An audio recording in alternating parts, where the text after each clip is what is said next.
డెఫినెట్గా గాంజాయి విషయంలో ఉక్కుపాదం మోపడం అన్నది ఖాయం.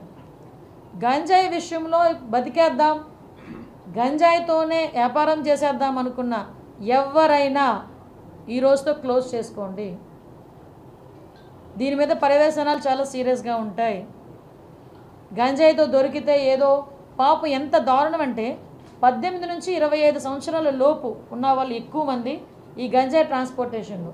వాళ్ళు చెప్తూ ఉంటే బాధ అనిపిస్తుంది. ఒకరోజు నేను అక్కడ కూడా ఒకసారి సెంట్రల్ జైలు కూడా ఒకసారి వెళ్ళి చూస్తాను ఒకసారి వెళ్ళి. అక్కడ కడుపుతో ఉన్నవాళ్ళు ప్రెగ్నెంట్ లేడీస్, చిన్న చిన్న పిల్లలు, వాళ్ళందరూ కూడా ఈరోజు 1200 మంది జైల్లో ఉన్నారంటే ఏంటి దాని పరిస్థితి ఏంటి? అంటే ఇన్ని సంవత్సరాలు, ఈ 5 సంవత్సరాలు విశాఖపట్నాన్ని రాజధాని చేసేస్తానని మాట్లాడి ఏందయ్యా రాజధాని చేసామంటే గంజాయికి రాజధాని చేశాడు, డ్రగ్స్కి రాజధాని చేశారు. రోడ్డు మీదకి వెళ్తా ఉంటే భయం వేస్తూ ఉంది. ఇటువంటి సిచ్యువేషన్ నుంచి కంపల్సరీగా ఒక మార్పు అయితే తీసుకురావాలి. ఆ మార్పు తీసుకురావడానికి వైజాగ్ ప్రజల్ని కూడా నేను సపోర్ట్ కోరుకుంటున్నా. డెఫినెట్గా పోలీస్ వాళ్ళకి సపోర్ట్ చేయండి. సిటీ సరౌండింగ్స్ అంతా కూడా ఆ అలర్ట్నెస్ అనేది క్రియేట్ చేయాలి ఫస్ట్. అంటే ఈ గుంపులుగా కూర్చొని రోడ్ల మీద కూర్చొని గంజాయి తాగేది, రోడ్ల మీద వాళ్ళు వీరంగం చేసేది, రోడ్ల మీద వెళ్ళే పాసెంజర్స్ని ఆపేది, ముందు అలాంటివన్నీ కొంచెం ఉన్నవి కంట్రోల్ అవ్వాలి. దానికి కంట్రోల్ అవ్వడానికి ముందు టాస్క్ ఫోర్స్ అనేది పనిచేస్తుంది. ఇంకోటి కూడా చెప్తున్నా, ఇప్పుడు ప్రతి ఒక్క చోట పోలీసులు వెళ్ళి కూర్చొని చూడలేరు. నేను అది సిటిజన్ పార్టిసిపేషన్కి కూడా నేను ఇంకొకటి కూడా మేము మాట్లాడుకున్నాం.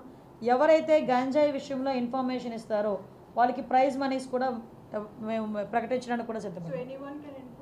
Yes, exactly. మీకు వీలైతే టోల్ ఫ్రీ నెంబర్ కూడా ఇమీడియట్గా మీకు ఒక 10 డేస్లోనే, అంటే నీ ఛార్జ్ తీసుకుని 1 వీక్, 10 డేస్ కూడా అవసరం లేదు, నాకు 1 వీక్లోనే ఒక టోల్ ఫ్రీ నెంబర్ చెప్తాం. ఎవరైనా ఇన్ఫామ్ చేసింది కరెక్ట్ అయితే కనుక ఇన్ఫామ్ చేసిన వాళ్ళకి గోప్యంగా ఉంచుతాం, వాళ్ళని బహిర్గతం చేయం. ఒకటి భయం క్రియేట్ అవ్వాలి, 2 వాళ్ళకి లైవ్లీహుడ్ కావాలి.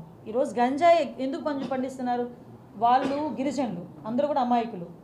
వాళ్ళు గిరిజనుల చేత పండిస్తున్నారు. వాళ్ళు కొంతమంది పెట్టుబడి పెడుతున్నారు, వెళ్ళి ఎకరాకి 1 లక్ష ఇస్తాను, ఎకరాకి 2 లక్షలు ఇస్తాను అని వాళ్ళకి చేత పండిస్తున్నారు.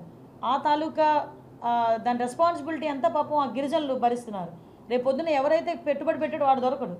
మనకు ఎవడు దొరుకుతాడో, అక్కడ ఎవడైతే పండిస్తున్నాడో వాడు దొరుకుతాడు పోలీసులు వెళ్తే. సో అటువంటి సిచ్యువేషన్స్లో వాళ్ళకి మనం కొంచెం మోటివేట్ చేయాలి, అవేర్నెస్ క్రియేట్ చేయాలి. అవేర్నెస్ క్రియేట్ చేసి ఆటోమేటిక్గా ఇప్పుడు ఏదైతే కొంత మేరకు ఈ టర్మరిక్ అని, జింజర్ అని, నేను అదే అడిగాను, వాట్ అబౌట్